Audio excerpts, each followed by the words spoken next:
અગોલમાં સ્થાનિક સ્વરાજ્યની ચૂંટણીને લઈને રાજકીય માહોલ ગરમાયો છે। કોંગ્રેસ અને ભાજપ બંને પક્ષો વધુમાં વધુ બેઠકો જીતવા માટે એડીચોટીનું જોર લગાવી રહ્યા છે અને મતદારોને આકર્ષવા માટે વિવિધ પ્રયાસો કરી રહ્યા છે।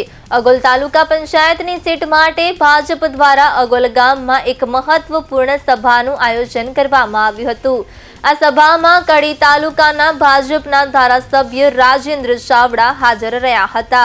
સાથે જ મહેસાણા જિલ્લા સહકારી બેંકના ચેરમેન વિનોદભાઈ, મહેસાણા જિલ્લા પંચાયતના પૂર્વ પ્રમુખ પ્રહલાદ પરમાર તેમજ અગોલ ગામના આગેવાનો પણ મોટી સંખ્યામાં ઉપસ્થિત રહ્યા હતા।